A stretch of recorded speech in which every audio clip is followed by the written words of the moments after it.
Hello বন্ধুরা, চলে এলাম সকাল সকাল আরেকটি রেসিপি নিয়ে। আজকে সকালবেলা মাছ মাংস কিছু খেতে ভালো লাগছে না জন্য এভাবে খিচুড়ি রান্না করলাম।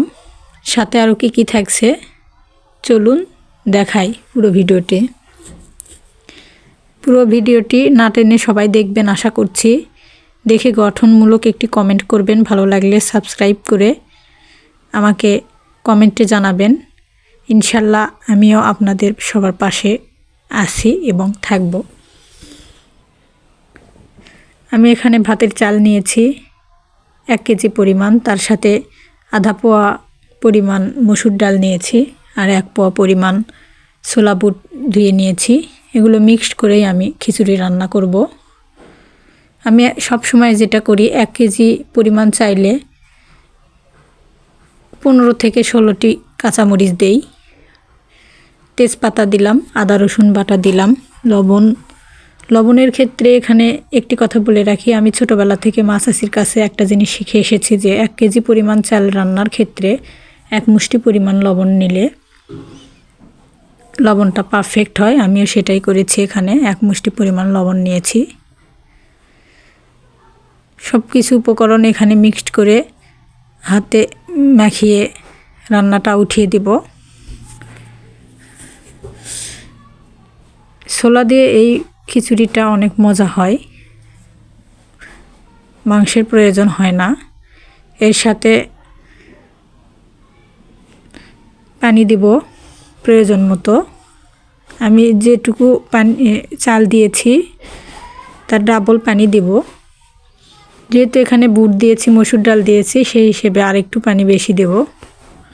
আপনারা যদি একটু বেশি পাতলা করেন তাহলে পানির পরিমাণ একটু বাড়িয়ে দিবেন, আর যদি একটু ঝরঝরে করতে চান তাহলে আর একটু কম দিবেন, এই আর কি। তো শুধু শুধু খিচুড়ি তো আর ভালো লাগবে না, সেজন্য আমি এখানে ডিম ভেজে নেব জন্য পেঁয়াজ, কাঁচামরিচ, লবণ, হলুদ এগুলো দিয়ে মাখিয়ে নিচ্ছি। মশলা বাটা দিয়েছি হালকা। ডিমটা মেখে নিয়ে আমি ডিমটা এক পাশে দিব। এটা আমি এবার এটা চুলায় আগুন ধরাচ্ছি। এই ফাঁকে আমি বাসায় কিছু কাঁচকলা ছিল, যেটাকে বলে তরকারি খাওয়ার কলা, খিচুড়ির সাথে ডিম ভাজি আর অন্যরকম একটি ভাজা জাতীয় কিছু জিনিস থাকলে তার মজা অন্যরকম। সেজন্য আমি কাঁচকলাটি ভাজার জন্য রেডি করে রাখলাম। লবণ হলুদ মাখিয়ে ডিমটা আমি কড়াইয়ে দিয়ে ভেজে নিচ্ছি। অন্য পাশে খিচুড়ি হচ্ছে। সবাই প্লিজ আমার চ্যানেলটি সাবস্ক্রাইব করবেন, আমি নতুন ইউজার। অনেক কিছু ভুল ত্রুটি হয়তো আছে, ভুল ত্রুটিগুলো ধরিয়ে দিয়ে আমাকে সামনে এগোতে সাহায্য করবেন। ডিমটা হয়ে গেছে, ডিমটা তুলে নিচ্ছি। খিচুড়িটাও আমি নাড়িয়ে দিলাম এই ফাঁকে। খিচুড়িটা আর অল্প কিছুক্ষণের মধ্যে খাওয়ার উপযোগী হয়ে যাবে। এবার ডিমটা উঠিয়ে নেওয়ার পর আমি কাঁচকলাটি ভেজে নেব। লবণ, হলুদ, গুঁড়ো মরিচ এগুলো দিয়ে আমি মাখিয়ে নিয়েছিলাম।